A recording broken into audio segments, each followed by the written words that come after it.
बहुत समय पहले की बात है। सुंदर नगर नाम का एक विशाल राज्य था। इस राज्य के नरेश का नाम धर्मवीर था। राजा धर्मवीर न केवल एक न्यायप्रिय शासक थे, बल्कि एक धार्मिक और नैतिक व्यक्ति भी थे। वे अपनी प्रजा का पोषण अपने बच्चों की भांति करते थे और उनकी समस्याओं का समाधान बड़े मनोयोग से करते थे। इस कारण राज्य की जनता सुख, शांति और भाईचारे के साथ रहती थी। राजा धर्मवीर पूजा पाठ और भगवान में अपार विश्वास रखते थे और अपनी प्रजा को भी ईश्वर की आराधना के लिए प्रोत्साहित करते थे।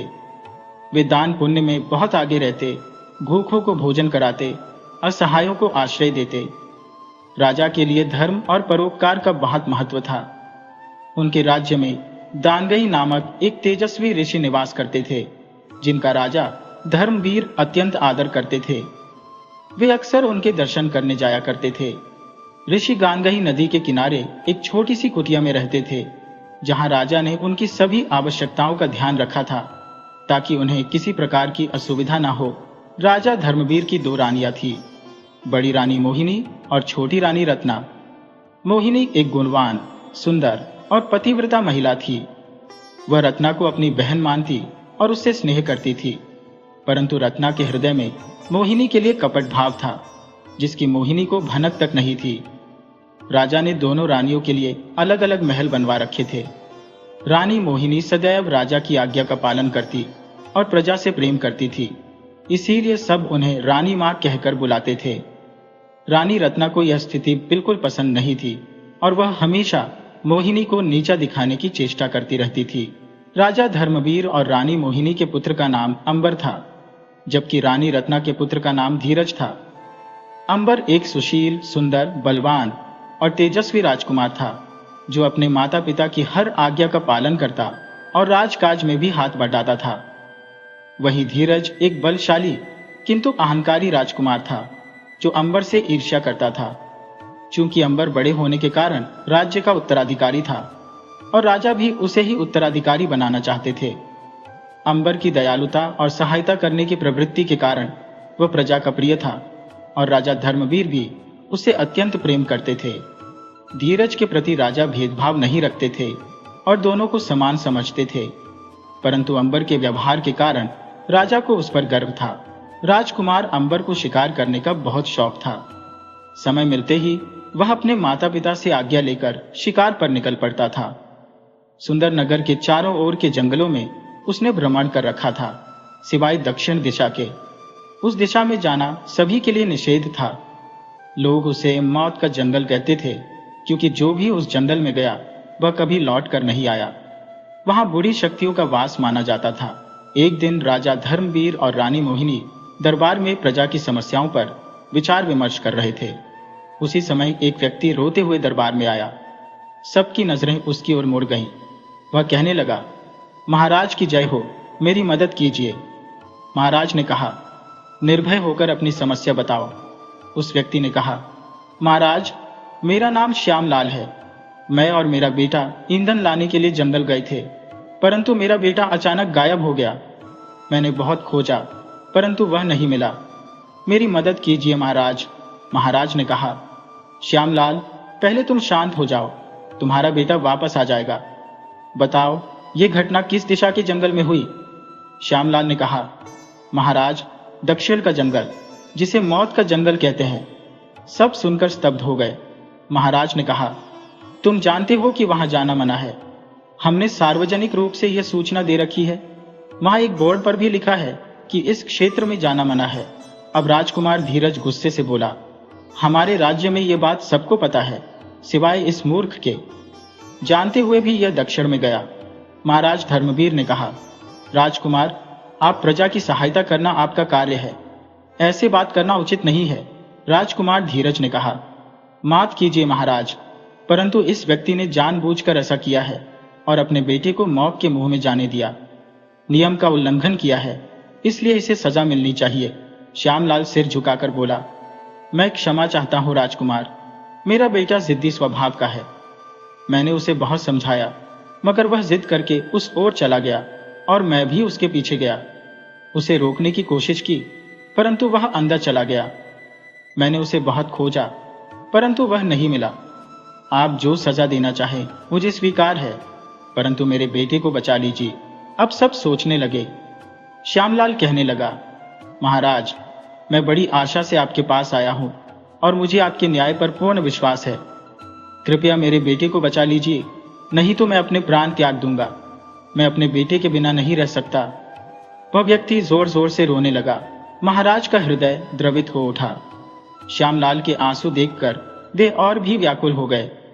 महाराज, जो कि एक संवेदनशील राजा थे, अपनी प्रजा को दुख में नहीं देख सकते थे। उन्होंने अपने मन में गुरुदेव को स्मरण करते हुए कहा, मुझे क्षमा करें, पर मैं किसी मासूम की जान खतरे में नहीं डाल सकता। मुझे उसे बचाने जाना ही होगा। महाराज ने सेनापति को संबोधित करते हुए कहा, सेनापति, दक्षिण की ओर जाने की तैयारी करो। हमें शीघ्र ही श्यामलाल के बेटे को बचाना है। महाराज की इस घोषणा से दरबार में कानाफूसी शुरू हो गई, परंतु राजकुमार धीरज अपने आप को रोक नहीं पाया और कहने लगा, नहीं महाराज, आप वहां नहीं जा सकते। एक साधारण व्यक्ति के लिए हम आपकी जान जोखिम में नहीं डाल सकते। गुरुदेव की शिक्षाओं का स्मरण कराते हुए धीरज ने कहा। गुरुदेव ने सबको चेताया था कि कोई भी दक्षिण के जंगल की ओर नहीं जाएगा। आप वचनबद्ध हैं महाराज। यदि उन्हें इस बात का पता चला तो उन्हें कितना दुख होगा। सेनापति ने भी सहमति में सिर हिलाया। महाराज ने गहरी सांस लेते हुए कहा, लेकिन आज तक हमारे राज्य में ऐसा नहीं हुआ। भूल सबसे होती है, और वह तो मात्र एक बच्चा है। इसका अर्थ यह नहीं कि हम उसे मौत के मुंह में छोड़ दें। हर प्राणी का जीवन मूल्यवान होता है, और मैं उसकी जान बचाने के लिए इस वचन को तोड़ दूंगा। दरबार में एक बार फिर सन्नाटा छा गया।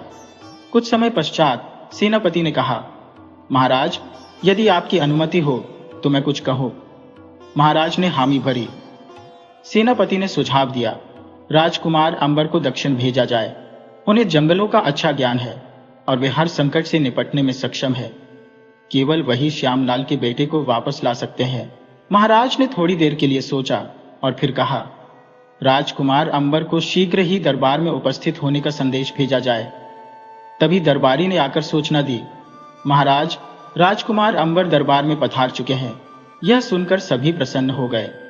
कुछ ही क्षणों में राजकुमार अंबर दरबार में उपस्थित हुए और उन्होंने राजा और महारानी का अभिवादन किया। पिताजी, आपने मुझे बुलाया? अंबर ने आदरपूर्वक कहा। धीरज गुस्से से अपने चेहरे को घुमाने लगा। महाराज ने स्वागत करते हुए कहा, हम आपकी प्रतीक्षा कर रहे थे। राजकुमार, कृपया अपना आसन ग्रहण करें। अंबर ने आसन ग्रहण किया और महाराज ने अपनी चिंता साझा की। राजकुमार, हमें आपकी सहायता की आवश्यकता है, अंबर ने उत्तर दिया। महाराज, मुझे आज्ञा दें, मैं सदैव आपकी सेवा में तत्पर हूं। महाराज ने श्यामलाल की समस्या विस्तार से बताई। इसके बाद अंबर ने श्यामलाल को आश्वासन दिया, काका, आप निश्चिंत रहे, आपका बेटा सही सलामत वापस आएगा। श्यामलाल ने राजकुमार की जय जयकार की और हर्षित होते हुए कहा, धन्य है आप राजकुमार। जब महारानी को इस बात का पता चला तो वे विचलित हो गईं और कहा, मेरा अंबर कहीं नहीं जाएगा। लेकिन अंबर ने उन्हें शांत किया और माता पिता से अनुमति लेकर दक्षिण की ओर रवाना हो गया। उसने किसी भी सैनिक को अपने साथ नहीं लिया। हालांकि दो लोग ऐसे थे जो अंबर के वहां जाने से अत्यधिक प्रसन्न थे, छोटी रानी और राजकुमार धीरज। दोनों एक दूसरे की ओर देखकर मुस्कुरा रहे थे और अंबर के लौटकर न आने की कामना कर रहे थे। राजकुमार अंबर नगर से दूर उस रहस्यमयी जंगल में पहुंचा। जंगल अत्यंत घना और भयावह था। अंबर कई बार आखेट के लिए जंगलों में जा चुका था, परंतु यह स्थान उसके लिए अनजान था। वह आगे बढ़ता गया और अचानक उसे पायल की मीठी ध्वनि सुनाई दी। यह सुरम्य धुन कहां से आ रही है? वह खुद से बड़बड़ाया और उस ध्वनि का पीछा करने लगा। कुछ दूरी पर उसने देखा एक सुंदर बगीचा और पास में ही बहता हुआ एक झरना। झरने के पार एक 19 साल की अद्वितीय सुंदरी हंसते हुए फूलों को चुन रही थी। यह कौन है और इस जंगल में अकेली क्या कर रही है? उसने खुद से प्रश्न किया। वह सुंदरी इतनी आकर्षक थी कि उसके सामने सूर्य भी फीका लग रहा था। अंबर मंत्रमुग्ध होकर उस दृश्य को देखने लगा। राजकुमार अंबर उन दोनों से काफी दूरी पर खड़ा था, इसलिए उन दोनों की नजरें उस पर नहीं पड़ी। उस लड़की के साथ एक मैना थी जिससे वह हंस हंस कर बातें कर रही थी। मैना उसके पीछे पीछे उड़ती जा रही थी।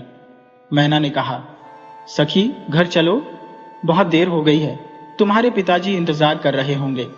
अगर उन्हें पता चल गया कि हम यहाँ हैं तो हमें सजा मिलेगी।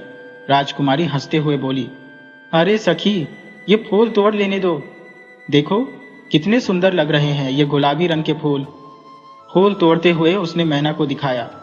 मैना बोली, हाँ सखी, पर आपसे कम सुंदर है। लड़की ने मैना को घूरते हुए कहा। तुम फिर शुरू हो गई। हमने पहले भी कहा है कि हमें अपनी तारीफ सुनना पसंद नहीं है। तारीफ करना बंद करो। मैना बोली, सखी आप तो नाराज हो गईं, लेकिन हम सच कह रहे हैं। हमारी सखी के सामने हर चीज, चाहे वो इंसान हो या फूल, सब फीके लगते हैं। राजकुमारी ने कहा, बस भी करो, अगर तुम तारीफ करना बंद नहीं करोगी तो हम तुमसे बात नहीं करेंगे। मैना ने हंसते हुए कहा, ठीक है सखी, नाराज मत होइए। फिर दोनों कुछ देर चुप रही। जब मैना कुछ नहीं बोली तो राजकुमारी ने कहा, अब क्या हुआ, चुप क्यों हो गई, कुछ तो बोलो। मैना बोली, सखी मैं तो बहुत चिंतित हूं। राजकुमारी ने पूछा, चिंतित क्यों? मैना ने कहा, वो इसलिए, जब आपका विवाह हो जाएगा आप तो चली जाएंगी और हम किसके साथ रहेंगे? आपके बिना तो हमारा मन नहीं लगेगा। मैना की बात सुनकर राजकुमारी हंसने लगी। मैना बोली, सखी आप क्यों हंस रही है? राजकुमारी ने हंसते हुए कहा, सखी तुम्हें हमारे विवाह की चिंता कब से होने लगी? मैना ने कहा, राजकुमारी जब से हमने आपके पिताजी और मां के मुख से आपके विवाह के बारे में सुना है। राजकुमारी ने कहा, इसमें चिंतित होने की क्या बात है? विवाह होने में अभी वक्त लगेगा। कौन सा अभी हो जाएगा जो तुम इतनी चिंतित हो रही हो? मैना ने कहा, राजकुमारी आज नहीं तो कल एक दिन तो हो ही जाएगा ना। और मैंने आज सुबह ही सुना है कि आपके लिए जल्द से जल्द योग्य वर तलाश करने वाले हैं। राजकुमारी ने कहा, तब की तब देखेंगे, और अगर हो भी गया तो हम पिताजी से अनुमति लेकर तुम्हें भी अपने साथ ले जाएंगे। अब खुश हो? मैना ने कहा, अगर हमारे स्वामी ने मना कर दिया तो? राजकुमारी ने कहा, सखी तुम उदास मत हो, अगर मना भी कर दिया तो हम अड़ जाएंगे कि हमें तुम्हें अपने साथ रखना ही है, तब पिताजी मान ही जाएंगे। यह सुनकर मैना खुश हो गई। आप सच कह रही है ना राजकुमारी? राजकुमारी वसुधा ने कहा, हम वादा करते हैं कि हम हमेशा तुम्हें अपने साथ रखेंगे। उनकी बात सुनकर मैना झूम झूम कर नाचने लगी और उसे देखकर राजकुमारी वसुधा मुस्कुराने लगी। मैना ने कहा, सखी अब घर चलना चाहिए, आपकी मां चिंता कर रही होंगी। राजकुमारी ने कहा, अरे हाँ, हम तो भूल ही गए, चलो चलते हैं। इतना कहकर दोनों वहां से चली गई। राजकुमार अंबर भी दोनों के पीछे पीछे आया, लेकिन तब तक वे जा चुकी थी। तभी अंबर को घास पर पड़ी हुई पायल दिखाई दी। ये पायल उसी लड़की की थी जो चलते समय उसके पैर से गिर गई थी। राजकुमार अंबर ने पायल को उठाकर अपने पास रख लिया। अंबर उस बगीचे जैसी जगह से निकलकर अपने घोड़े को लेकर धीरे धीरे आगे बढ़ने लगा। दिन के उजाले में भी घने पेड़ों की वजह से वहां न तो पूरी तरह अंधेरा था और न ही पर्याप्त उजाला। उसे खुद नहीं पता था कि वह गलत जगह पर पहुंच चुका है। उसी जंगल में एक भयानक गुफा में बैठी एक डरावनी आकृति की आंखें चमक उठी। उसने खुद से कहा, आखिर तुम आ ही गए, हम तुम्हारा ही इंतजार कर रहे थे। उसने जोर से हंसते हुए अपने काले जादू से कई डरावनी आकृतियां बनाई और उन्हें आदेश दिया, आज हमारे यहाँ राजसी मेहमान आया है, उसकी देह की महक हमें मदहोश कर रही है, उसे पकड़ कर लाओ। वे आकृतियां पल भर में गायब हो गईं। इधर सुंदर नगर में ऋषिगंगा नदी के किनारे ऋषि की कुटिया में जब ऋषि ध्यान में लीन थे, तभी उन्हें कुछ दृश्य दिखाई दिए जिससे उनका ध्यान भंग हो गया। वे हड़बड़ाकर उठ खड़े हुए और बोले, नहीं, राजकुमार अंबर की जान खतरे में है, हमें तुरंत राजमहल जाना होगा। ऋषि ने तुरंत राजमहल की ओर प्रस्थान किया। राजमहल पहुंचकर उन्होंने महाराज को सूचना दी। उस समय महाराज अपने कक्ष में आराम कर रहे थे। ऋषि के आने की सूचना पाकर महाराज और बड़ी रानी तुरंत दौड़ पड़े, क्योंकि ऐसा बहुत कम होता था कि ऋषि राजमहल में आए हो। महाराज ने हाथ जोड़कर कहा, ऋषि जी, आपका आना हमारे लिए सौभाग्य की बात है, कृपया आज्ञा दीजिए। ऋषि जी ने कहा, राजन, हमारा यहाँ आने का विशेष कारण है। महाराज और महारानी ऋषि की बात सुनकर घबरा गए। महाराज ने कहा, ऋषि जी, क्या हुआ? कृपया शीघ्र बताइए। ऋषि ने कहा, राजकुमार अंबर इस वक्त कहाँ है? उन्हें शीघ्र हमारे सामने बुलाइए। महाराज ने कहा, क्षमा करें गुरुदेव, राजकुमार इस वक्त राजमहल में नहीं है। वे किसी कारणवश दक्षिण की ओर गए हैं। और उन्होंने सारी बातें गुरुदेव को बता दी। यह सुनकर ऋषि मुनि के माथे पर चिंता की लकीरें उभर आई। उन्होंने कहा, आपने यह क्या किया राजन? हमने मना किया था कि उस तरफ हमारे राज्य से कोई भी व्यक्ति प्रवेश नहीं करेगा। फिर राजकुमार क्यों? राजा ने कहा, क्षमा करें गुरुदेव, लेकिन प्रजा की सहायता करना हमारा धर्म है। वह बच्चे की जान बचाने गया है। आप चिंता न करें, दुश्मन उसका कुछ नहीं बिगाड़ सकता। वह सही सलामत लौट आएगा। गुरुदेव कहने लगे, दुश्मनों का सामना करना तो राजकुमार अंबर की क्षमता में है, परंतु किसी दानवी शक्ति से लड़ पाना एक साधारण मनुष्य के बस की बात नहीं। महारानी चिंतित होकर बोली, गुरुदेव, क्या आपकी बात का मतलब यह है कि हमारे बेटे की जान खतरे में है? महारानी और भी अधिक विचलित हो गईं और रोने लगी। महाराज भी परेशान हो उठे। ऋषि जी ने गंभीरता से कहा, राजन, आपको केवल आधी जानकारी थी कि वह राज्य हमारा शत्रु राज्य नहीं है, परंतु सच्चाई तो यह है कि वह राज्य किसी का दुश्मन नहीं है। असल बात कुछ और थी, और मैंने पहले ही कहा था कि समय आने पर सब कुछ स्पष्ट हो जाएगा। इसलिए मैंने आपसे कहा था कि चाहे कुछ भी हो जाए, राजकुमार उस दिशा में नहीं जाएंगे जब तक कि उस शक्ति का समाधान न मिल जाए। महाराज की आंखों में गहरी चिंता उभर आई। उन्होंने कहा, गुरुदेव, ये कौन सी दानवी शक्ति है और आपने हमसे कौन सी बातें छिपाई है? कृपया हमें बताएं। गुरुदेव ने कहा, राजकुमार अंबर का रहस्य महाराज, जिससे आप और खुद अंबर भी अनजान है। हमें इसे बताने के लिए सही समय का इंतजार था, लेकिन अब वह समय आ गया है। परंतु यह स्थान इस बात के लिए उपयुक्त नहीं है। आपको मेरी कुटिया में चलना होगा और इस बात का ध्यान रखिए कि आपके अलावा किसी और को यह जानकारी न हो, विशेषकर आपकी छोटी रानी को भी नहीं। इतना कहकर ऋषि जी वहां से चले गए। उधर अंबर उस बच्चे को ढूंढते हुए आगे बढ़ता जा रहा था। कुछ दूर चलने के बाद उसे एक बच्चे के रोने की आवाज सुनाई दी।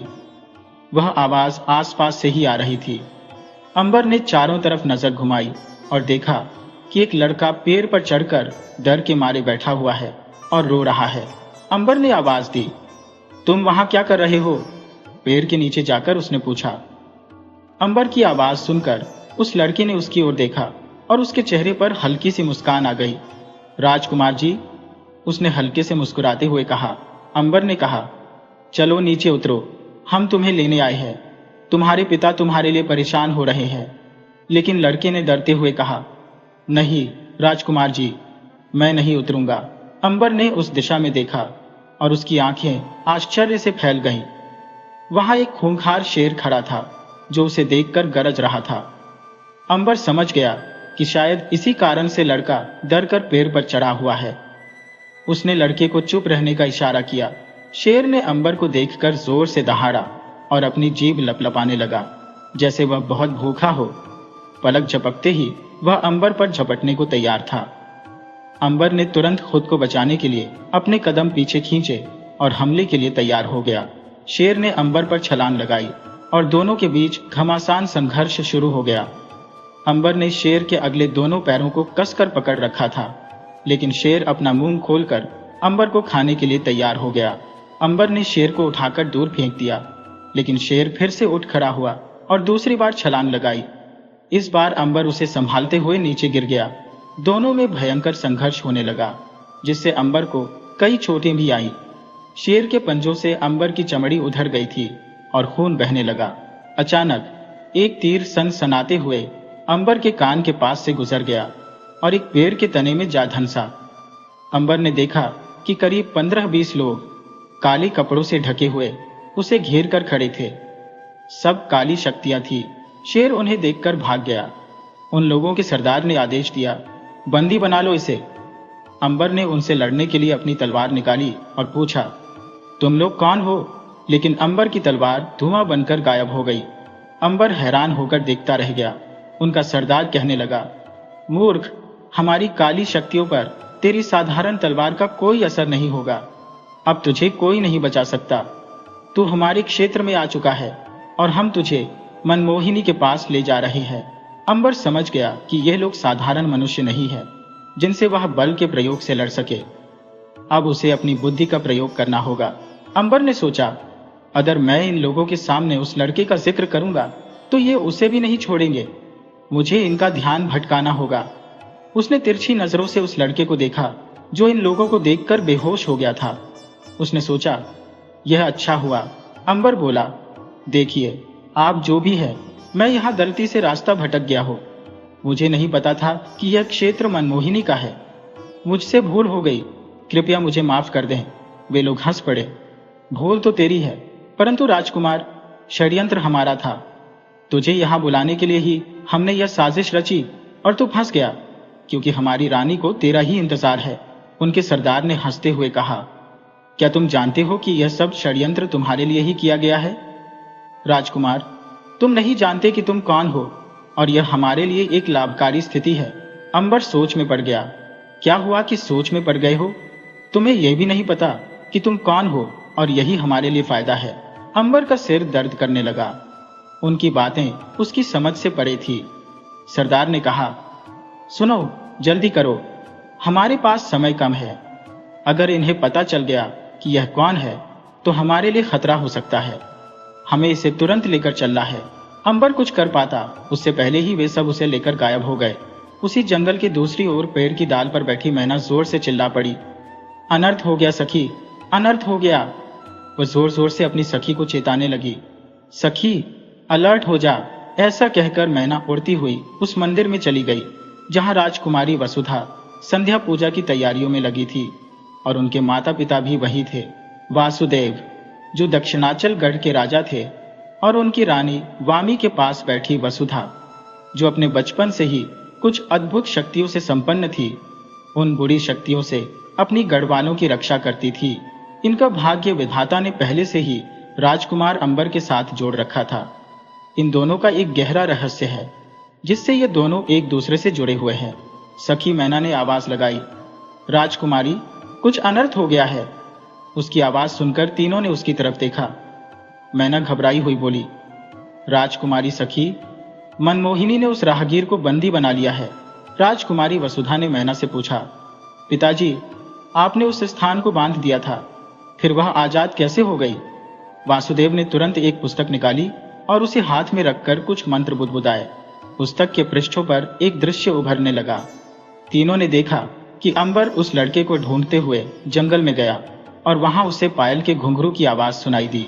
घुंघरू की आवाज सुनकर अंबर बगीचे में घुसा, जिससे उसकी मां द्वारा दी गई शक्ति का टूटना हुआ और इसी के चलते मनमोहिनी बंधनों से मुक्त हो गई।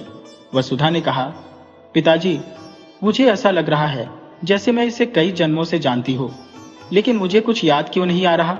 वासुदेव और रानी वामी ने एक दूसरे को देखा। राजकुमारी वसुधा फिर से बोली, पिताजी, इसका मतलब उन्होंने हमें छल से यहाँ बुलाया है। वे खुद ही हमारा और सखी का रूप लेकर उसे भ्रमित कर रहे हैं, लेकिन मैं उन्हें किसी भी कीमत पर सफल नहीं होने दूंगी। राजा वासुदेव ने कहा, नहीं वसुधा, यह तो होना ही था, क्योंकि यह सब पहले से ही विधाता ने लिखा हुआ है। परंतु अगर तुम अभी वहां गई तो हो सकता है कि बात और बिगड़ जाए और वे जीत जाएं। वसुधा ने कहा, लेकिन पिताजी, वह निर्दोष है। रानी वामी ने कहा, वसुधा, तुम्हारे पिताजी सही कह रहे हैं। अगर तुम वहां गई तो तुम्हारी जान को भी खतरा हो सकता है। अगर ऐसा हो गया तो उन्हें कोई नहीं हरा सकता। तुम दोनों ही उसे मार सकते हो। राजकुमारी ने कहा, मां, आपके कहने का क्या अर्थ है? वासुदेव ने कहा, राजकुमारी, तुम दोनों ही उस दानवी शक्ति से लड़ सकती हो, क्योंकि तुम्हारा भाग्य पहले से ही विधाता ने लिखा है। राजकुमारी वसुधा ने कहा, पिताजी, हम उसे जानते भी नहीं कि वह कौन है और हमारा उससे क्या संबंध है। रानी वामी ने कहा, लगता है हमें अब तुम्हारे पिछले जन्म की कहानी बतानी होगी। वासुदेव ने सहमति में सिर हिला दिया। राजकुमारी और मैना दोनों हैरानी से उन्हें देखने लगी। रानी वामी ने कहा, पहले संध्या की पूजा कर ली जाए। पूजा के बाद रानी वामी ने सबको बैठने का इशारा किया और वहां से चली गईं। कुछ देर बाद वह रामायण जैसी एक पुस्तक लेकर लौटी। उधर सुंदर नगर में महाराज धर्मवीर और महारानी ऋषि गंगे की कुटिया में आए और उन्हें प्रणाम कर बैठे। ऋषि गंगे के हाथों में भी उसी तरह की एक पुस्तक थी। ऋषि ने वह पुस्तक महाराज के हाथ में दे दी और कहा, इसे देखो। महाराज ने जब उस पुस्तक के पन्ने पलटे तो उनमें अंबर की तरह दिखने वाले एक तेजस्वी योद्धा की तस्वीरें देखी। वह योद्धा तलवार लहराते हुए मुस्कुरा रहा था, लेकिन वह अंबर नहीं था। राजा ने हैरानी से कहा, गुरुदेव, यह क्या? मैं इसे देखकर बहुत हैरान हूं। महारानी भी तस्वीरें देखकर हैरान हो गईं। तब गुरुदेव ने कहा, राजन, यह वीर योद्धा सूर्यसेन है। यही अंश है राजकुमार अंबर का। आज मैं इस योद्धा की कहानी सुनाता हूं, जो अंबर के रूप में पुनर्जन्म लेकर एक विशेष कार्य को पूरा करने के लिए यहाँ आया है। ऋषि ने कहा, सूर्यसेन का जन्म आज से कई सौ साल पहले हुआ था। बचपन से ही सूर्यसेन विलक्षण बुद्धि और पराक्रम के धनी थे।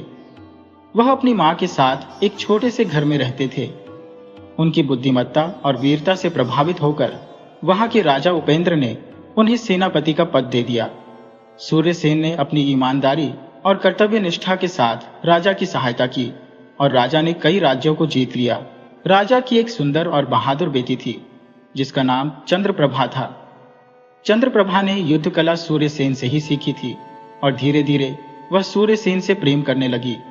लेकिन सूर्यसेन इस बात से अनजान थे। जब चंद्रप्रभा ने सूर्यसेन के सामने अपने प्रेम का इजहार किया तो सूर्यसेन असमंजस में पड़ गए। उन्हें पता था कि राजा ने चंद्रप्रभा का विवाह अपने मित्र राजा के पुत्र के साथ तय कर दिया था। एक सेनापति होने के नाते सूर्यसेन ने राजकुमारी का प्रेम प्रस्ताव ठुकरा दिया।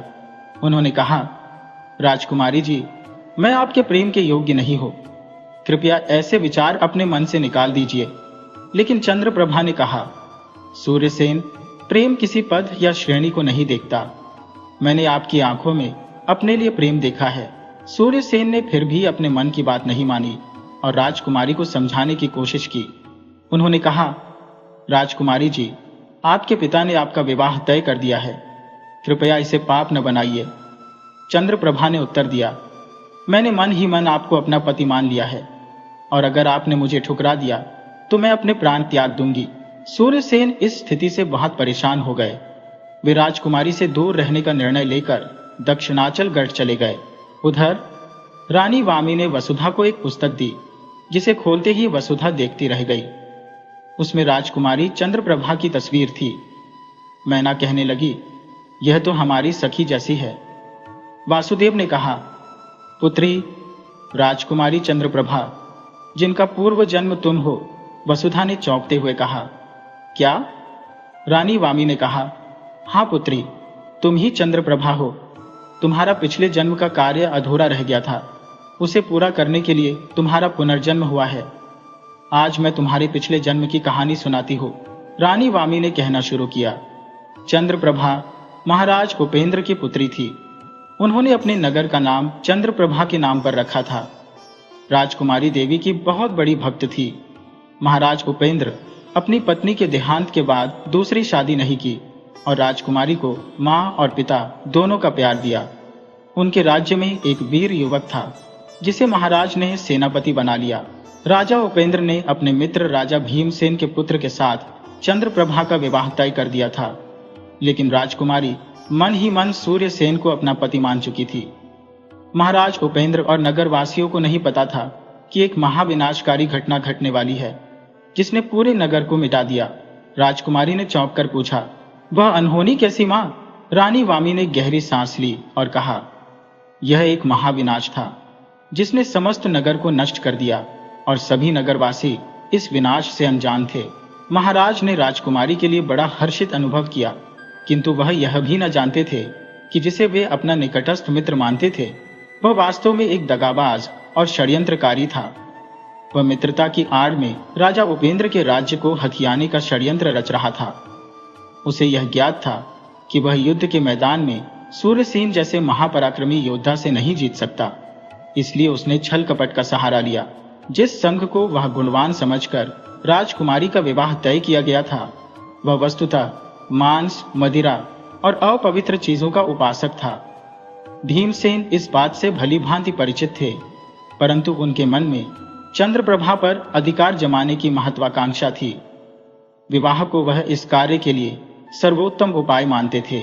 दूसरी ओर राजकुमार शंकर चंद्रप्रभा के प्रति प्रगाढ़ आसक्ति से ग्रसित था और उसे किसी भी मूल्य पर पाना चाहता था। शंकर की एक बहन थी, मनमोहिनी, जो एक कुटिल और प्रचंड डायन थी और शैतान की उपासिका भी। वह सूर्यसेन पर मोहित थी और उसे पाने के लिए उन्मत्त थी। जब भी भीमसेन को महाराज उपेंद्र का निमंत्रण मिलता तो मनमोहिनी भी वहां आ धमकती और सूर्यसेन को रिझाने का प्रयत्न करती, परंतु सूर्यसेन के हृदय में तो राजकुमारी का स्थान था। इस बीच संग भी राजकुमारी को रिझाने का प्रयास करता था। जब इन दोनों को यह भान हुआ कि वे एक दूसरे की राह में बाधा है, तो दोनों में भारी विवाद उत्पन्न हुआ।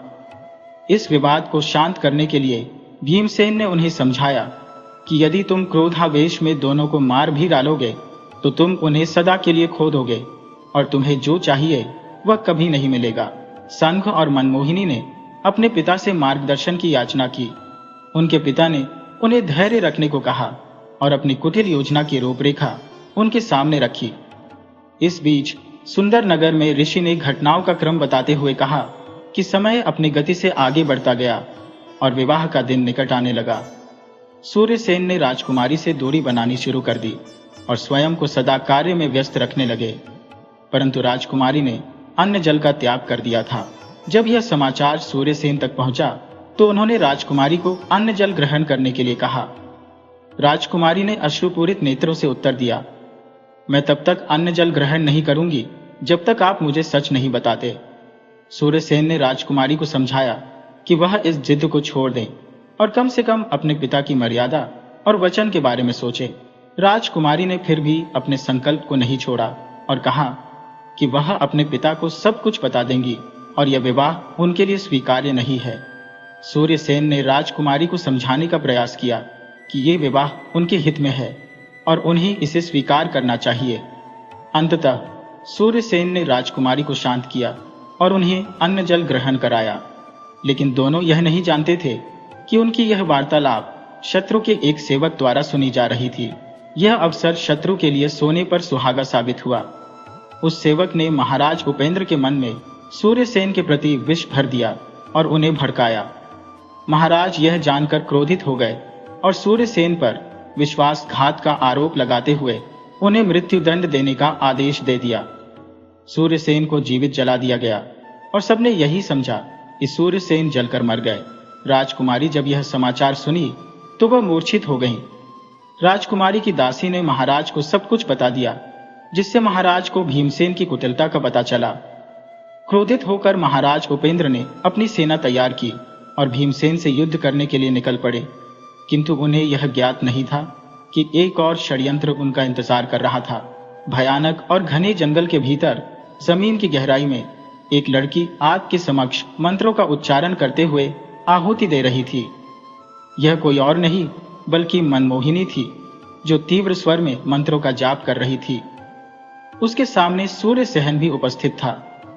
जब आदेश के अनुसार सूर्यसेन को मृत्युदंड के लिए ले जाया जा रहा था, तब मनमोहिनी ने अपने भेष बदलकर आकर सभी सैनिकों को अचेत किया और सूर्यसेन को वहां से ले गई, जबकि उसकी जगह किसी और को स्थापित कर दिया। कोमल मोहिनी को देखकर मुस्कुराते हुए सूर्यसेन ने मुस्कान प्रकट की। इसका मतलब था कि सूर्यसेन पूरी तरह से मनमोहिनी के नियंत्रण में था। मनमोहिनी जो भी निर्देश देती, सूर्यसेन उसी के अनुसार कार्य करने लगा। आज अमावस्या की रात है। तुम्हें एक शक्तिशाली नक्षत्र में जन्म लेने का लाभ प्राप्त हुआ है और आज तुम पूरी तरह से मेरे हो जाओगे। इस प्रकार मैं और भी शक्तिशाली हो जाऊंगी। सूर्यसेन ने भी मुस्कुरा दिया। राजमहल में राजा उपेंद्र के महल से निकलने के बाद राजकुमारी को होश आया और उसने सूर्यसेन का नाम लेकर पुकारना शुरू किया। वह भगवान शिव के सामने हाथ जोड़कर फपक फपक कर रोने लगी और प्रार्थना करने लगी, हे देवाधिदेव, मेरा सूर्यसेन मुझे लौटा दीजिए। उसके बिना मैं जीवित नहीं रह सकती। कृपया मुझे मेरा सूर्यसेन वापस दीजिए। वह चीख चीख कर रो रही थी और उसके आसपास की दासियां उसे संभालने में लगी थी, लेकिन कोई भी उसकी बात सुनने को तैयार नहीं था। अचानक उसने उठकर जोर जोर से भगवान शिव की आराधना शुरू कर दी। जंगल में चंद्रप्रभा की भक्ति का फल था कि भगवान ने उसकी प्रार्थना सुन ली। मनमोहिनी का संतुलन बिगड़ गया क्योंकि सूर्यसेन के गले में पड़ा ताबीज चमकने लगा। सूर्यसेन की चेतना लौट आई। नहीं राजकुमारी जी मुझे याद कर रही हैं, सूर्यसेन ने कहा। मुझे उनके पास जाना होगा। ये कहते हुए सूर्यसेन ने वहां से उठकर चारों ओर देखा। मनमोहिनी गुस्से में बोली, नहीं, तुम यहां से कहीं नहीं जा सकते। सूर्यसेन ने कहा, मैं यहां कैसे आया? और सिर पकड़कर याद करने की कोशिश की। उसे याद आया कि मनमोहिनी ने उसे कैसे यहां लाया था। मनमोहिनी की सच्चाई समझते हुए सूर्यसेन ने कहा, मनमोहिनी, तुमने मुझे यहां लाने का दुस्साहस कैसे किया? तुम्हारी ये इच्छाएं कभी पूरी नहीं होंगी। सूर्यसेन ने कठोर स्वर में कहा, ओ मूर्ख, तुम्हें मृत्यु दंड दिया गया था। मैं तुम्हें मरने के लिए कैसे छोड़ सकता था? सूर्यसेन ने गुस्से में कहा। मनमोहिनी ने उत्तर में कहा, सुनो सेन, तुम्हें गुस्सा आ गया है। महाराज का नाम आदर के साथ लो, वरना जुबान खींच ली जाएगी। मनमोहिनी ने गरजते हुए कहा, तुमने अपना सब कुछ उनके लिए न्यौछावर कर दिया जिन्होंने तुम्हें मृत्यु दंड दिया। तुम उनका नाम आदर के साथ लेने के लिए कह रहे हो? सूर्यसेन ने मनमोहिनी की ओर इशारा करते हुए कहा, वह मेरे स्वामी है और मेरी गलती पर दंड देने का पूरा अधिकार उन्हें है। अगर कोई भी महाराज का अपमान करता है तो मैं उसे जिंदा नहीं छोड़ता। अपने कमर में रखी तलवार निकालकर सूर्यसेन ने कहा। यह देखकर मनमोहिनी हंसने लगी और बोली, तुम मुझे मारोगे? क्या तुम नहीं जानते कि मैं कौन हूं? एक शैतान की पूजा से ज्यादा और क्या पहचान हो सकती है? सूर्यसेन ने गुस्से में कहा, तुम्हारी असली पहचान मेरे सामने है। मनमोहिनी ने कहा, तुम्हारे गुस्से से मुझे कोई फर्क नहीं पड़ता। फिर उसने सूर्यसेन की ओर बढ़ते हुए अपना हाथ बढ़ाया। सूर्यसेन ने उसके हाथ को जोर से काट दिया, जिससे उसका हाथ गिर पड़ा। मनमोहिनी ने खुशी से उसे देखा और कहा, तुम्हारी इतनी हिम्मत है मुझ पर वार करने की? इतना कहकर उसने कुछ मंत्र बुदबुदाए और सूर्यसेन दूर जाकर गिर पड़ा। मनमोहिनी ने अपने कटे हाथ की ओर देखा और मंत्र पढ़ते हुए अपने हाथ को वापस जोड़ लिया। सूर्यसेन आश्चर्य से देख रहा था। तुम मेरा कुछ नहीं बिगाड़ सकते, तुम मुझे मार नहीं सकते, मनमोहिनी ने हंसते हुए कहा। लेकिन मैं तुम्हें कहती हूँ, सूर्यसेन, चंद्रप्रभा को हमारे पास छोड़ दो और हमारे साथ आ जाओ। हम दोनों मिलकर इस दुनिया पर राज करेंगे। सूर्यसेन ने कहा, ऐसा कभी नहीं होगा। मनमोहिनी ने क्रोध से उसकी ओर देखा और वह उठकर दूर गिर पड़ा। अगले ही पल मनमोहिनी उसके पास आई और उसे छूते हुए कहा, हम तुमसे प्रेम करते हैं, हमारी बात मान लो। हम तुम्हें चोट नहीं पहुंचाना चाहते, लेकिन हमें विवश मत करो। सूर्यसेन ने कहा, तुम जैसी मायाविनी कभी किसी के प्रेम के योग्य नहीं हो, तुम तो गिरने के योग्य हो। मनमोहिनी ने कहा, ऐसा मत कहो। जब से हमने तुम्हें देखा है, हमने तुम्हें अपने मन में बसा लिया है। मेरे पिताश्री और मेरे भाई श्री तुम्हारी जान लेना चाहते थे, पर मैंने तुम्हें बचाया और चाहती हूं कि तुम्हें बचाऊं। लेकिन हमारे मन में केवल राजकुमारी चंद्रप्रभा है, हमें अपनी मौत का भय नहीं है। सूर्यसेन ने कहा, तुम चाहे जो कर सकती हो कर लो। मनमोहिनी ने क्रोध में आकर कहा, चंद्रप्रभा, तुम्हारी चंद्रप्रभा बहुत जल्द मेरे भाई शंख भारत संघ की पत्नी होगी और तुम्हारा राज्य भी। हंसते हुए मनमोहिनी ने कहा और फिर अपनी काली शक्ति से वार करने लगी। सूर्यसेन ने कहा, हम ऐसा होने नहीं देंगे, हम अभी जाकर महाराज को सच्चाई बता देंगे। वह उठने की कोशिश करने लगा, लेकिन उसके शरीर में बहुत से घाव हो चुके थे। तुम्हें क्या लगता है मनमोहिनी? उसने पूछा। मनमोहिनी ने जवाब दिया, महाराज इस समय तक जीवित रह पाएंगे? यह एक पल रुक गया और सूर्यसेन ने पूछा, क्या तुम्हारे स्वामी को सच पता चल चुका है और वे प्रतिशोध लेने के लिए महाराज भीमसेन को चुनौती देने जा चुके हैं? शायद वे भूल गए कि महल में राजकुमारी की रक्षा करने वाला कोई नहीं है, इसलिए तुम अब यहां हो। आगे क्या हो सकता है? सूर्यसेन ने कहा, नहीं, ऐसा नहीं हो सकता। मनमोहिनी ने कहा, मैं अभी तुम्हें दिखाती हूं। यह कहते हुए उसने मंत्र पढ़ना शुरू किया। अगले ही पल दीवार में महल का दृश्य प्रकट होने लगा, जिसमें मारपीट मची हुई थी। शंख की सेना राजमहल के लोगों को बुरी तरह पीट रही थी। देखो, अब कोई नहीं बचेगा। ये कोई साधारण सेना नहीं है जिसे तुम पहले की तरह हरा सको। इस बार शैतानी सेना भी साथ है। आज रात तुम्हारे राज्य की अंतिम रात है। मनमोहिनी ने हंसते हुए कहा, शैतानी सेना हो या कोई अन्य प्रभाव, बुरा कभी भी जीत नहीं सकता, और उससे पहले तुम्हें मौत मिलेगी। सूर्यसेन की आंखों में गुस्सा बरसने लगा। उसने अपनी पूरी ताकत लगाकर मनमोहिनी पर वार किया, लेकिन अगली ही पल उसके घाव भर गए। जितना वह मनमोहिनी पर हमला करता, उसके घाव उतना ही भर जाते। तुम मुझे नहीं मार सकते, मनमोहिनी हंसते हुए बोली। सूर्यसेन हार मानने को तैयार नहीं था और बार बार प्रयास करता रहा। हर बार उसके घाव भर जाते थे। यह बहुत शक्तिशाली लगती है, मुझे कोई दूसरा रास्ता ढूंढना पड़ेगा, उसने मन ही मन सोचा और चारों ओर नजर दौड़ाई। उसे एक जगह एक छोटा सा शख्स दिखा जो मगरमच्छ के रूप में था। उसकी माथे पर भी ऐसा ही निशान था। मुझे लगता है कि इसका कोई संबंध जरूर होगा, उसने सोचा। वह तेजी से दौड़ते हुए गया और उस बॉक्स को खींच लाया जो वहां था। सूर्यसेन ने वह बॉक्स खोला और उसमें से एक छोटा सा मगरमच्छ का पुतला निकला। उसने उसे एक झटके में तोड़ दिया। मगरमच्छ के टुकड़े होते ही मनमोहिनी तड़प उठी और चीख पड़ी, तुमने मेरे प्रेम को ठुकराकर अच्छा नहीं किया। मैं तुम्हें श्राप देती हूँ कि तुम चंद्रप्रभा से कभी भी मिलन नहीं कर पाओगे। मैं वापस आऊंगी और इस बार तुम मेरे हो जाओगे। तुम्हें खुद मेरे पास आना होगा, उसने कहा और प्राण त्याग दिए। सूर्यसेन ने सोचा, मुझे तुरंत राजकुमारी के पास जाना होगा। यह कहकर वह गुफा से बाहर आ गया। इधर राजकुमारी आराधना में मग्न थी। तभी राजमहल पर संघ ने आक्रमण कर दिया। संघ के सैनिकों ने समस्त राज्य महल के निवासियों को मार डालने में जुट गए। महल खून से रंग गया। राजा और सेनापति महल में नहीं थे। जो सैनिक बचे थे वे बिना नायक के कमजोर पड़ गए थे। तभी एक दासी भागती हुई राजकुमारी के पास आई। राजकुमारी जी, संघ ने हम पर हमला कर दिया है। हमारे सभी सैनिक मारे जा चुके हैं। हमारे महाराज भीमसेन का वध कर दिया गया है। राजकुमारी चीख पड़ी। क्या हमारे पिताजी का वध कर दिया गया? दासी ने कहा। हम सच कह रहे हैं राजकुमारी जी, शंख ने वहां आ धमका और चंद्रप्रभा ने दासियों की तलवार निकालकर रास्ता रोकने की कोशिश की, लेकिन दुष्ट शंख ने उन सभी को मार डाला। रुको पापी, राजकुमारी ने चिल्लाया। शंख ने कहा, आज मेरे हाथों कोई जीवित नहीं बचेगा। चंद्रप्रभा, आज हम तुमसे विवाह कर तुम्हें अपना बनाकर ही रहेंगे। चंद्रप्रभा ने कहा, ऐसा कभी नहीं होगा। आज मैं तुम्हें जीवित नहीं छोड़ूंगी। राजकुमारी क्रोध से भर गई और अपनी तलवार लेकर संघ पर हमला किया, लेकिन वह भी कम नहीं था। दोनों में भयंकर युद्ध हुआ।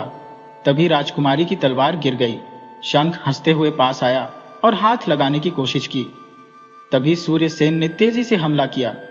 शंख का हाथ कटकर नीचे गिर गया और वह दर्द से चिल्ला पड़ा। सूर्यसेन ने कहा, तुमने राजकुमारी के साथ अनुचित करने की कोशिश की है, इसका दंड तुम्हें मिलेगा। सूर्यसेन ने एक बार फिर हमला किया। शंख, हालांकि घायल था, ने अपने एक हाथ से सूर्यसेन के हर वार का उत्तर दिया, लेकिन अंततः सूर्यसेन ने उसे पराजित कर उसका सिर धड़ से अलग कर दिया। राजकुमारी ने कहा, सूर्यसेन, हमें आपको जीवित देखकर अत्यंत हर्ष हुआ है। हमें लगा था कि आप कभी लौटकर नहीं आएंगे। वह भावुक हो गई और सूर्यसेन को गले लगा लिया। सूर्यसेन ने उत्तर दिया, राजकुमारी जी, हमें भी इस बात का दुख है कि हम महाराज को बचा नहीं पाए। इसी समय एक तीव्र तीर आकर सूर्यसेन को भेद गया। राजकुमारी तुरंत उसकी सहायता करने लगी। उनकी आंखों से आंसू बहने लगे। दोनों ने पलटकर देखा कि विलियमसन और उसकी सेना वहां मौजूद थी। सूर्यसेन ने भीमसेन को आवाज दी, जब हमें पता चला कि मनमोहिनी और शंख समाप्त हो गए हैं, तब हम राजमहल में पहुंचे। तुम्हें मेरे पुत्र और पुत्री को मारकर कोई भी मिलन नहीं मिलेगा। इतना कहकर भीमसेन ने एक तीर छोड़ा जो राजकुमारी को जाल में फंसा गया। सूर्यसेन, आज हमें इस राज्य का नामो निशान मिटाना होगा, भीमसेन ने आदेश दिया। उसके सैनिकों ने सूर्यसेन पर हमला किया। सूर्यसेन ने मुकाबला शुरू किया, लेकिन सैनिकों की भारी संख्या और उनके अत्यंत तीव्र आक्रमण से उसे कष्ट हो रहा था। उसकी देह पर अनगिनत घाव हो चुके थे और मांस काटकर गिरने लगा। राजकुमारी की आंखें बंद होने लगी थी। विष का प्रभाव स्पष्ट होने लगा था।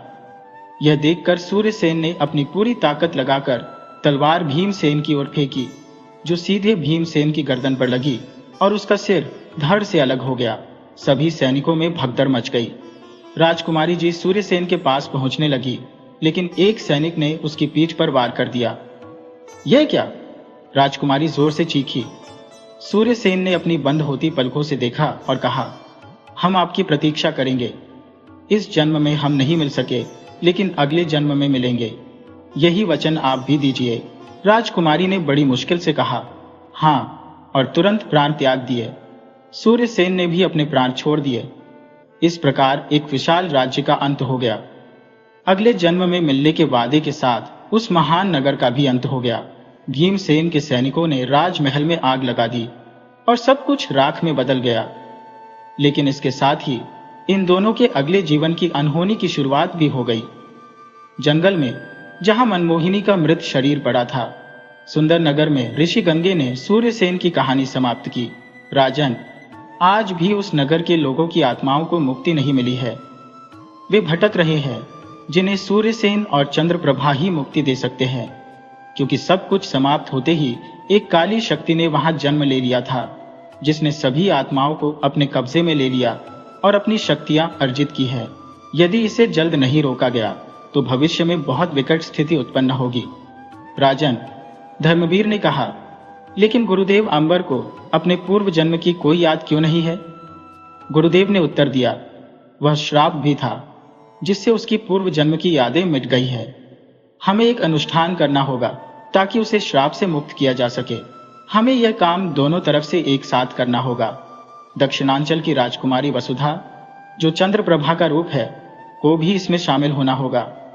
हमें अमावस्या की रात से पहले यह काम पूरा करना होगा। रानी वामिका ने कहा, हमारे पास समय नहीं है। हमें जल्दी अनुष्ठान करना होगा ताकि देवताओं के आशीर्वाद से श्राप मिट सके। राजा वासुदेव और श्राप मुक्त होने के बाद मनमोहिनी के अंत का समय पता चलेगा। यह कहकर उन्होंने आंखें बंद कर संपर्क स्थापित करने लगे।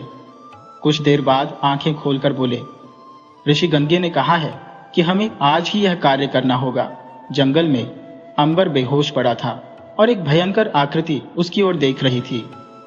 ये आकृति मनमोहिनी की थी, लेकिन अब वह दानवी रूप में थी। अंबर के माथे पर खून से टीका लगाया गया था। उसके चारों ओर महाराज उपेंद्र के राज्य की आत्माएं कैद थी। मनमोहिनी ने बहुत सारी शक्तियां अर्जित कर ली थी और अब एक दानवी राक्षसी अवतार में बदल चुकी थी। मैंने कहा था ना, सूर्यसेन, तुम लौट कर आओगे, और देखो, तुम आ गए। कितने वर्षों से मैं इस दिन की प्रतीक्षा कर रही थी और इस बार मैं तुम्हें कहीं जाने नहीं दूंगी। ये कहते हुए मनमोहिनी अट्टहास करने लगी। इस बार कोई भी हमारे बीच में नहीं आएगा, राजकुमारी वसुधा भी नहीं। अमावस्या की रात हमारी होगी। मनमोहिनी ने जोर जोर से हंसते हुए कहा। ऋषि गंगे और राजा वासुदेव ने निर्धारित समय पर पूजा शुरू कर दी। वासुदेव जी ने वसुधा से कहा, हम अनुष्ठान शुरू करने जा रहे हैं, लेकिन ध्यान रहे, जब तक आराधना सफल नहीं होती तुम इस मंदिर से बाहर नहीं निकलोगी, चाहे कुछ भी हो जाए। राजकुमारी ने कहा, पिताजी, हम यही आपके समक्ष रहेंगे। तत्पश्चात महाराज वासुदेव और रानी वामिका अग्नि के समक्ष बैठकर भगवान की आराधना में लीन हो गए। साथ ही मैन और वसुधा भी भगवान की ध्यान साधना में समर्पित हो गए। सुंदर नगर में विदेशी गंगे, महाराज धर्मवीर और महारानी जी अनुष्ठान में लगे हुए थे, जबकि मनमोहिनी अपनी शक्तियों को जागृत कर अपने कार्य की सिद्धि की दिशा में अग्रसर थी। अचानक उसने देखा कि शराब को समाप्त करने के लिए अनुष्ठान किया जा रहा है। उसने हंसते हुए कहा, तुम लोग चाहे जितना भी प्रयास कर लो, इस बार मुझे रोक नहीं पाओगे। फिर उसने कुछ मंत्र बुदबुदाए और पलकों के झपकते ही वहां कई काले साए प्रकट हो गए। मनमोहिनी ने आदेश दिया, वासुदेव और वामिका का अनुष्ठान विफल कर दो। कुरवेश ने वहां से पलायन किया और मनमोहिनी ने अपनी आंखें बंद कर ली। उसने चेतावनी दी, जागो महाराज, धर्मवीर और ऋषि जी अनुष्ठान कर रहे हैं, इसे सफल मत होने दो, अन्यथा तुम भी अपने घेरे से वंचित रह जाओगे। समय बहुत कम है, जल्दी उठो। सुंदर नगर में राजमहल में एक काला धुआं फैलने लगा और कुछ ऊर्जा अपने हाथों से छोड़ने लगा। सैनिक तड़पने लगे और वह काला साया शीघ्र ही गायब हो गया। सैनिकों ने स्थिति देखकर चीख पुकार मचा दी। राजकुमार धीरज ने देखा कि सैनिकों के शरीर पर काले निशान बन गए हैं और वे तड़प रहे हैं। उसने कहा, यह क्या हो गया? महाराज को शीघ्र बुलाइए।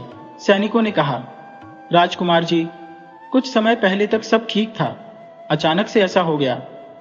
हमें लगता है कि महल में काले जादू का प्रयोग किया गया है। राजकुमार ने जवाब दिया, चुप रहो, यह सब कल्पना है।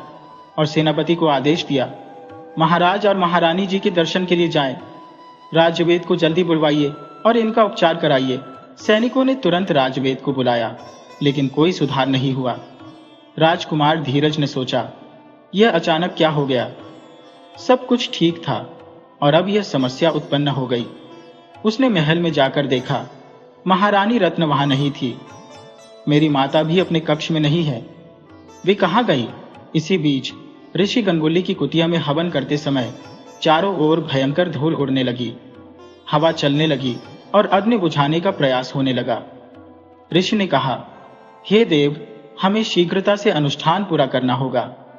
हमें रोकने का प्रयास किया जा रहा है। कुटिया के चारों ओर एक काला साया प्रकट हो गया। उसकी ऊंचाई पेड़ों से भी अधिक थी। उसके नाखून लंबे और काले थे और उसकी आंखें लाल थी। महारानी कांपने लगी और उसने प्रवेश करने की कोशिश की, लेकिन एक झटका लगने पर पीछे हट गई। वह अत्यंत क्रोधित हो गई और हाथों से बवंडर उत्पन्न करने लगी। बवंडर इतना तेज चलने लगा कि कुटिया की छत उड़ गई। महाराज और महारानी चिंतित हो गए। महारानी ने कहा, यह मायावती बहुत शक्तिशाली लगती है, मुझे बहुत डर लग रहा है। महाराज ने कहा, आप सत्य कह रही हैं महारानी, ध्यान दीजिए कि पूजा पर ध्यान केंद्रित करें। ऋषि जी ने कहा, हमें किसी भी कीमत पर पूजा पूरी करनी है। राजकुमार को बचाना है, घबराइए मत। रक्षा कवच बाहर है जो हमारी रक्षा कर रहा है, लेकिन यह ज्यादा देर तक नहीं टिकेगा। गुरुवार को कुटिया के चारों ओर रक्षा कवच स्थापित किया गया था और इसे बलवान तपस्या और भक्ति के फलस्वरूप हासिल की गई शक्तियों से सुरक्षित रखा गया था। इस कारण वह कुटिया के अंदर नहीं आ सकती थी। ऋषि गंगुली की सलाह पर दोनों ने अनुष्ठान को पूरा करने में ध्यान केंद्रित किया। वहीं कुटिया के बाहर पेड़ उखड़कर गिरने लगे और पास की नदी का पानी तीनों की ओर बहने लगा। उधर वसुधा और वामिका के मंत्र जाप की प्रक्रिया को देखने के बाद कई सारे साए आदम के रूप में बदल गए। राजमहल में वेद को बुलाकर उपचार शुरू किया गया, लेकिन काली शक्तियां धीरे धीरे सबको निगल रही थी। राजवेद ने राजकुमार से कहा, राजकुमारी को कोई रोग नहीं है, बल्कि उन पर एक काला साया मंडरा रहा है जो जड़ी बूटियों से दूर नहीं होगा। महाराज को तुरंत बुलवाइए। राजकुमार धीरज के मन में शंका पैदा हुई कि शक्तियां क्या हम सोच रहे हैं, क्या यह सब सच में हो रहा है? यह सोचते हुए उसने कुछ सैनिकों को लेकर बाहर जाने का निर्णय किया। वहीं मायाविनी अपनी संपूर्ण शक्ति का उपयोग करके उन तीनों को रोकने का प्रयास कर रही थी। नदी का पानी उन्होंने पूरी ताकत से उछाल दिया और पेड़ों को उखाड़कर उन पर फेंक दिया, लेकिन सुरक्षा कवच के कारण इसका प्रभाव न्यूनतम था। मायाविनी ने अपनी शक्ति का तीव्रता से उपयोग करना शुरू कर दिया, जिससे कवच कमजोर पड़ने लगा और उसने हाहाकार किया। तुम कभी सफल नहीं हो पाओगे, वह चिल्लाई। अंततः कुछ मंत्र ही पूरे होने बाकी रह गए थे, लेकिन राक्षसी अपनी सारी शक्ति के साथ काली शक्तियों से लगातार प्रहार करती रही और अंततः कवच टूट गया। उसने अग्नि में पानी गिराया, जिससे अग्नि बुझ गई और अनुष्ठान विफल हो गया। यह एक महा अपशगुन था। गुरुदेव चिंतित हो गए और महाराज और महारानी के पास गए, जिन्होंने पोते की बात की। मायाविनी हंसते हुए बोली, मैंने तुमसे कहा था ना कि तुम लोग नहीं जीत सकते। अब सब मरने के लिए तैयार हो जाओ। वह अपनी सख्त शक्ति का प्रयोग करने लगी, लेकिन गुरुदेव ने अपनी शक्ति से उसके वार को रोक दिया। यह देखकर मायाविनी और भड़क उठी। मूर्ख ऋषि, तुम सोचते हो कि अपनी कमजोर शक्तियों से मुझे रोक पाओगे? आज कोई मुझे नहीं हरा सकता। गुरुदेव ने कुछ मंत्र पढ़े और उसके हाथ में एक वस्तु आ गई, जिसे उसने राक्षसी पर डाल दिया। गुरुदेव को पता था कि उसे मार पाना संभव नहीं है, क्योंकि नियति ने पहले ही उसका अंत किसी और के हाथों में लिखा है। मायाविनी चीखने लगी, नहीं नहीं। उसने स्वयं पर पानी डाला, जिससे उसकी शक्ति समाप्त हो गई। आज कोई भी मुझे नहीं हरा सकता। हम सब की मृत्यु मेरे हाथों होगी, उसने कहा, और महाराज और महारानी पर अपनी शक्ति का प्रयोग किया, जिससे दोनों की सांसें थमने लगी। गुरुदेव ने कुछ मंत्र पढ़े, लेकिन राक्षसी ने उन पर गंदी वस्तुएं फेंक दी, जिससे वे अशुभ हो गए और मूर्छित हो गए। धीरज राजकुमार सैनिकों के साथ वहां पहुंचा, और जैसे ही उसने ऋषिगंगे और महाराज को तड़पते हुए देखा, वह घबरा गया। राजकुमार धीरज ने कहा, बस कीजिए मां, इन्हें छोड़ दीजिए। धीरज की आवाज सुनकर राक्षसी ने अपना रुख बदल दिया और सामान्य रूप में आ गई। सैनिकों ने देखा कि वह छोटी रानी रत्ना थी। महाराज और महारानी ने भी आश्चर्यचकित होकर देखा कि रत्ना ही यह सब कर रही थी। रत्ना ने कहा, आज मुझे मत रोको पुत्र, तुम उत्तराधिकारी बनने के हकदार नहीं हो। राजा ने हमेशा अंबर को प्रेम किया, तुम्हें नहीं। आज मैं सबको खत्म करके तुम्हें इस राज्य का राजा बनाऊंगी। महाराज ने कराहते हुए कहा, तुम ऐसा कुछ नहीं कर सकती। हमने कभी नहीं सोचा था कि तुम ऐसा करोगी। हमने कितनी बड़ी गलती की है। और पुत्र धीरज, तुमने ऐसा क्यों सोचा कि हम तुम्हें नहीं चाहते? महारानी रत्ना ने कहा, मैंने तुम्हारा कोई हक नहीं छीना। बस करो मोहिनी, तुम्हारी वजह से मुझे कभी महारानी का पद नहीं मिला, और अब मैं तुम्हें मार डालूंगी। धीरज ने कहा, हम सिर्फ अंबर से नाराज थे, पिता और माता से नहीं। आप उन्हें छोड़ दीजिए। रत्ना ने क्रोधित होकर कहा, क्या तुम ठीक हो? ये कैसी बातें कर रहे हो? और कहा, यदि तुम अपना निश्चय नहीं बदलोगे तो हम सबको खत्म कर देंगे। धीरज उनके पैरों में गिर गया और विनती करने लगा, नहीं मां, आप ऐसा कुछ नहीं करेंगी। उधर मनमोहिनी जंगल में आग के सामने बैठी मंत्र बुदबुदा रही थी और अंबर बेहोश पड़ा था। मनमोहिनी ने अंबर को जगाने की कोशिश की। अंबर जागो जागो, मंत्रों के साथ साथ कई सामग्रियों को आग में डालते हुए फिर उसने खून से भरा कटोरा लेकर अंबर के माथे पर टीका किया और वापस आकर बैठ गई। उसके हाथ में एक चमकता खंजर आ गया। तुम जिंदा रहकर मेरे नहीं हो सकते, इसलिए मैं तुम्हें मारकर अपना बनाऊंगी, उसने कहा और अगले काम की योजना बनाने लगी। वहीं दूसरी ओर वे काले स्थायी रूप में परिवर्तित होकर वहां पहुंचे और आवाज लगाने लगे, महाराज वासुदेव महाराज, कृपया हमारी सहायता करें। इस पुकार को सुनकर मैंने सोचा कि यह कोई सहायता की याचना है और लगता है कि बहुत दुख में है। फिर से आवाज आई, महाराज हमारी मदद कीजिए। वसुधा और मैना ने आवाज सुनकर बाहर आकर देखा कि कुछ लोग गहरे घावों से कराह रहे थे। राजकुमारी और सुधा ने पूछा, तुम्हारे साथ क्या हुआ? घायलों को तड़पते हुए देखकर वे दुखी हो गईं। राजकुमारी ने आदेश दिया, सैनिकों, इन्हें सहारा देकर अंदर ले आओ और इनका शीघ्र उपचार कराओ। सैनिकों ने हाँ में सिर हिलाया और उन्हें अंदर लाने लगे, लेकिन ये लोग खड़े नहीं हो पा रहे थे। राजकुमारी ने कहा, हम आते हैं। जैसे ही वह चलने लगी, मैंने रोका और कहा, महाराज ने कहा है कि पूजा समाप्त होने तक आप बाहर न जाएं। राजकुमारी ने उत्तर दिया, लेकिन इन्हें उपचार की आवश्यकता है, हम इन्हें मरते हुए नहीं देख सकते। मैंने उसे रोकने की कोशिश की, लेकिन राजकुमारी चली गई और घायलों की मदद करने लगी। इससे पहले कि कोई समझ पाता, वे लोग अपने असली रूप में बदल गए और वसुधा को लेकर गायब हो गए। सुंदर नगर में अनुष्ठान विफल हो गया और वसुधा को ले जाया गया। वासुदेव और वामिका का ध्यान भी भंग हो गया, क्योंकि यह एक ऐसा अनुष्ठान था जिसमें दोनों पक्षों से पूर्णता अनिवार्य थी। एक पक्ष की विफलता का प्रभाव दोनों पक्षों पर पड़ा। इसके साथ ही उनका संपर्क कृषि गांगुली से भी टूट गया। शव ही मिन्नत करते हुए चीख पड़ी और उड़ते हुए वासुदेव रवानी के पास पहुंची। महाराज और वामिका ने उसकी चीखें सुनी और चिंतित हो गए। महाराष्ट्र में उन्हें ले जाया गया और सारी बातें मैना ने राजा को बता दी। हमने रोकने की कोशिश की, लेकिन उन्होंने मानी नहीं, उसने कहा। राजा वासुदेव ने कहा, यह बहुत बड़ी समस्या है। हमारे ऋषि से संपर्क टूट गया है और पूजा भी असफल हो गई है। अब मनमोहिनी को कोई नहीं हरा सकता। अमावस्या की रात आने में कुछ ही समय बचा है। रानी ने कहा, महाराज ऐसा मत कहिए, कुछ उपाय तो होगा जिससे हम उन्हें रोक सकते हैं। हमें हमारी पुत्री वापस चाहिए। और रानी वामी भी रोने लगी। उधर राजकुमार अपनी मां के चरणों में गिरकर विनती करने लगा, नहीं मां, ऐसा मत कीजिए, रुक जाइए। लेकिन रत्ना ने उसे धत्कार दिया। आजम इन सबको मरना ही होगा, उसने कहा। राजकुमार धीरज ने कहा, नहीं मां, मैं ऐसा नहीं होने दूंगा।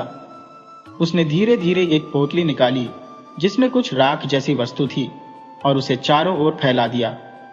फिर उसने सैनिकों को इशारा किया जो छुपे हुए थे। वे लोग इशारे पर पहुंचे और रत्ना को मोटे जंजीरों से बांध दिया जिनमें रुद्राक्ष और तुलसी बंधी हुई थी, जिससे उसे जलन होने लगी। क्या कर रही हो पुत्र? रत्ना ने पूछा। धीरज ने कहा, माँ, हमें मजबूरी में यह करना पड़ रहा है। इतना कहकर वह महाराज और महारानी के पास गया और उन दोनों पर तुलसी की माला डाल दी, जिससे काली सत्ताएं समाप्त हो गई और वे ठीक हो गए। इसके बाद उसने गुरुदेव को भी जागृत किया। राजा ने कहा, मुझे क्षमा कर दीजिए।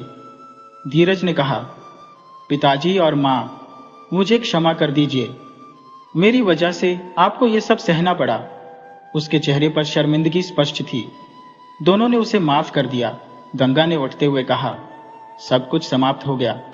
अब उन्हें कोई नहीं बचा सकता। वे अत्यंत कमजोर हो गए हैं। गुरुदेव, ऐसा मत कहिए। यदि आप भी ऐसा कहेंगे तो क्या होगा? वे जीत जाएंगी और अंबर का जन्म व्यर्थ हो जाएगा। हमें अपने पुत्र को डर नहीं है, बल्कि यह चिंता है कि बुराइयों की विजय न हो जाए, महाराज ने कहा। महाराज की बात सुनकर ऋषि ने प्रशंसा की। आप धन्य हैं राजन, जो ऐसी सोच रखते हैं, लेकिन अनुष्ठान विफल हो चुका है। हम अंबर के श्राप को मिटा नहीं सकते, लेकिन हम अपने भाई की जान बचा सकते हैं, राजकुमार धीरज ने कहा।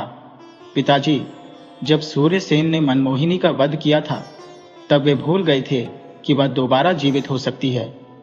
आप जानते हैं कि उसे दोबारा जीवित किसने किया? सभी की नजरें राजकुमार की ओर मुड़ी। उसने कहा, मेरी मां रत्ना ने क्या किया? हाँ पिताजी, जब पूरा राज्य जलकर राख हो गया था, तब मेरी मां रत्न, जो कि एक दुष्ट चुड़ैल थी, मनमोहिनी की मृतदेह के पास गई और अपनी शक्तियों से उस टूटे हुए मगरमच्छ को फिर से जोड़ दिया। इसके फलस्वरूप मनमोहिनी पुनर्जीवित हो गई और उसने विभिन्न तांत्रिक साधनाओं से अपनी शक्ति को बढ़ा लिया। लेकिन मां रत्ना की शक्ति कुछ कारणों से चली गई और वह कमजोर हो गई। फिर पिताजी ने उनसे विवाह कर लिया। मां पिताजी से प्रेम करती थी, लेकिन बड़ी मां से हमेशा चिढ़ती थी। इसलिए उसने एक बार फिर साधना की और मनमोहिनी से संपर्क किया, जिससे मनमोहिनी की शक्ति का अंश मां पर आ गया। क्या आप जानते हैं, अंबर को दक्षिणांचल भेजने के लिए मां ने षड्यंत्र रचा था। उन्होंने श्यामलाल के बेटे के मन को नियंत्रित कर लिया था, जिससे वह उसके अधीन हो गया और अंबर भ्राता को मारने का प्रयास किया। उन्हें पता था कि अंबरी सूर्यसेन का पूर्व जन्म सब कुछ बताने वाला है। राजकुमार ने तीनों के सच को जानकर आश्चर्य प्रकट किया और क्रोधित हो गया।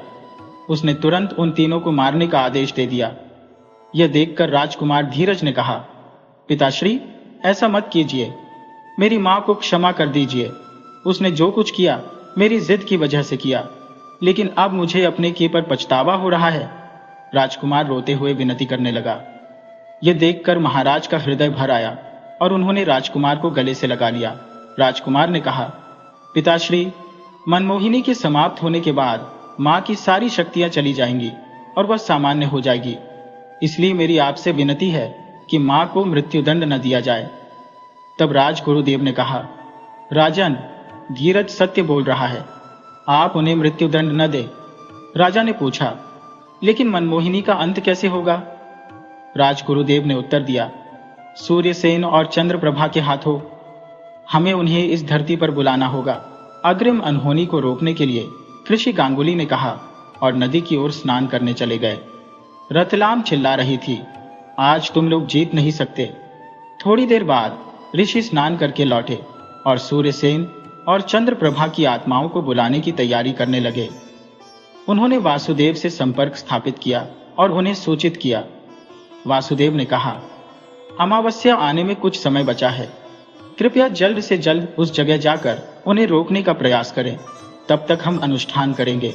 वही जंगल में मनमोहिनी के काले साए वसुधा को लेकर पहुंचे। राजकुमारी वसुधा ने अंबर को बेहोश देखा तो उसकी आंखों में आंसू छलक आए। राजकुमार उठो, राजकुमार उठो, राजकुमारी वसुधा रोते हुए कहने लगी। तभी मनमोहिनी ने कहा, तुम आ गई, आज चलो अच्छा हुआ। तुम भी देखो, इस जन्म में सूर्यसेन मेरा नहीं हुआ, तो इस जन्म में मैं उसे अपना बनाऊंगी, लेकिन तुम्हें मरना पड़ेगा। राजकुमारी वसुधा ने उत्तर दिया, ऐसा कभी नहीं होगा। मनमोहिनी, सूर्यसेन हमेशा चंद्रप्रभा का था और हमेशा रहेगा। सुनकर मनमोहिनी आग बबूला हो गई और अपनी शक्तियों से हमला किया। उसने वसुधा की ओर आग जैसी ऊर्जा फेंकी, जिससे वसुधा जलन के मारे तड़पने लगी और बेहोश हो गई। मनमोहिनी ने चांद की ओर देखा और कहा, अब कुछ ही समय बचा है, सब कुछ जल्दी होना चाहिए। इतना कहकर उसने कार्य करने लगी। तभी आत्माओं की आवाज वसुधा को सुनाई दी, राजकुमारी जी उठिए, वरना वह जीत जाएगी। राजकुमारी ने अपनी आंखें खोली और चारों ओर देखा। कौन कौन बोल रहा है? उसने पूछा। आत्मा ने कहा, हम आत्माएं हैं और इस कैद में है। हमें आपकी मदद की आवश्यकता है। कृपया इस मंत्र को बोलें, इससे सूर्यसेन और चंद्रप्रभा भी आ जाएंगे, क्योंकि अब वही उन्हें रोक सकते हैं। जल्दी कीजिए, अमावस्या आने में कुछ ही समय है। राजकुमारी ने मंत्र पढ़ना शुरू किया और सुंदर नगर में लोग भी सूर्यसेन और चंद्रप्रभा का नाम लेकर उन्हें बुलाने लगे। कुछ देर बाद मनमोहिनी खंजर लेकर अंबर के पास आई और उसे मारने के लिए खंजर उठाया। तभी एक आवाज गूंज उठी, रुको मनमोहिनी। ये वासुदेव थे। मनमोहिनी ने गुस्से में कहा, तुम यहां आ गए। पिछली बार तुमने मुझे मारा था, लेकिन अब नहीं। उसने अपने शक्तियों से वार किया, लेकिन वासुदेव ने कवच के साथ उसे झेल लिया। दोनों के बीच संघर्ष शुरू हो गया। मनमोहिनी ने अपनी शक्ति और काले साए उत्पन्न किए, लेकिन वासुदेव ने कवच की शक्ति से उसे हराया। मनमोहिनी ने देखा कि समय समाप्त हो रहा है, इसलिए उसने खंजर उठाया और अंबर पर वार किया। तभी तेज प्रकाश ऊपर से आया, जिससे मनमोहिनी की आंखें चकाचौंध हो गईं और वह पीछे हट गई। वह तेज प्रकाश अंबर और वसुधा में समा गया। वे दोनों तुरंत उठ गईं और एक दूसरे को देखकर पूर्व जन्म की झलक देखने लगी। उनकी आंखों में आंसू छलक आए। सूर्यसेन ने मनमोहिनी को देखकर गुस्से में कहा और तलवारें चमकने लगी। सूर्यसेन ने घोषणा की, आज तुम्हारी विजय असंभव है मनमोहिनी। पिछले जन्म की मेरी गलती को मैं आज सुधारूंगा। अमर ने प्रतिशोध की आग भरी। मुझे अपने प्रेम से दूर करने का प्रतिशोध लेना है। मनमोहिनी ने दोनों पर तलवार से प्रहार किया, लेकिन कुछ भी असर न हुआ। यह अचंभित करने वाला था, क्योंकि वह पहले से कहीं अधिक शक्तिशाली हो चुकी थी। मनमोहिनी ने अपनी शक्तियों से उन पर आक्रमण किया, लेकिन अंबर और वसुधा कुशलता से बचते रहे। अचानक मनमोहिनी ने अंबर और वसुधा की ओर देखा और दोनों ने एक साथ दौड़कर दानव जैसी लाल आंखों वाली प्रतिमा पर हमला कर दिया, जिससे वह बिखर गई। यह मनमोहिनी की शक्तियों का अंत था। उसके बाद दोनों ने मनमोहिनी को पराजित किया और उसे तड़पने के लिए छोड़ दिया। अमर ने गुस्से से तलवार से अंगूठा काटा और अंबर ने तुरंत वसुधा की मांग भर दी।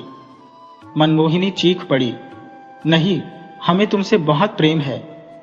उसकी प्रतिक्रिया ने सूर्यसेन को रुला दिया, क्योंकि उसका उद्देश्य विफल हो गया था। वसुधा ने कहा, अगर प्रेम होता तो तुम इनकी हत्या का प्रयास कभी नहीं करती।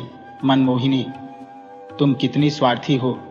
मनमोहिनी ने स्वीकार किया, सत्य है, हम स्वार्थी हो गए थे। हमें अपनी शक्तियों का अहंकार था, पर तुम्हारे प्रेम ने हमें बदल दिया। उसने क्षमा मांगी और धुएं की तरह गायब हो गई। उसकी आत्माएं स्वतंत्र हो गईं और आकाश में विलीन हो गईं। अंबर और वसुधा थक कर नीचे गिर पड़े। सूर्यसेन और चंद्रप्रभा आकाश में समा गए। जब दोनों होश में आए तो वासुदेव उन्हें अपनी गोद में सुलाते हुए उठाकर बैठा रहे थे। वसुधा ने कहा, पिताजी, आप यहाँ हैं और वे चली गई।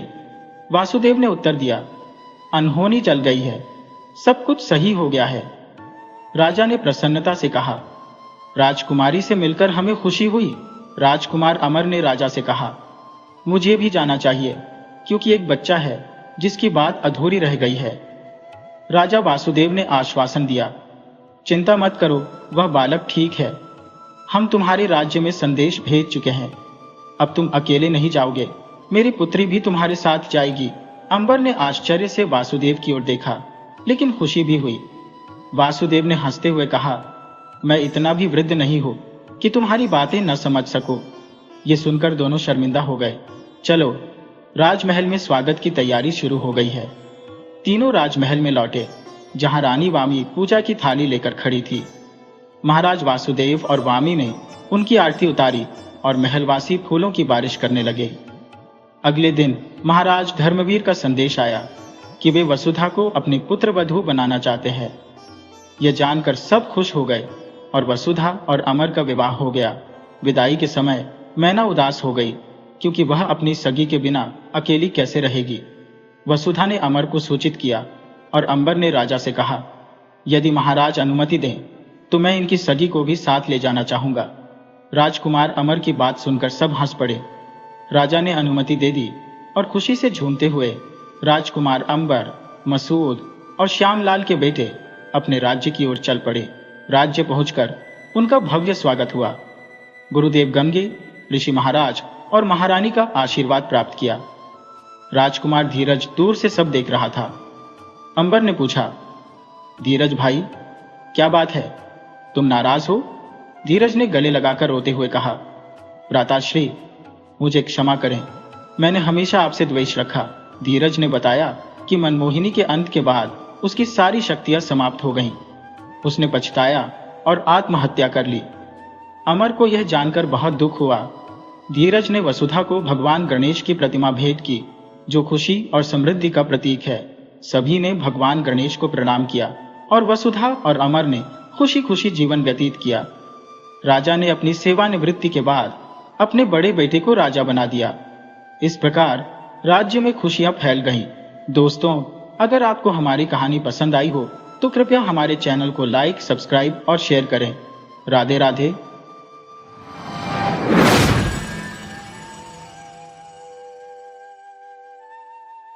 वीडियो अच्छी लगी हो तो इसे लाइक करें और ऐसी ही मज़ेदार कहानियों के लिए चैनल को सब्सक्राइब करें और बेल आइकन दबाएं। ज़्यादा से ज़्यादा अपने दोस्तों को शेयर करें। धन्यवाद।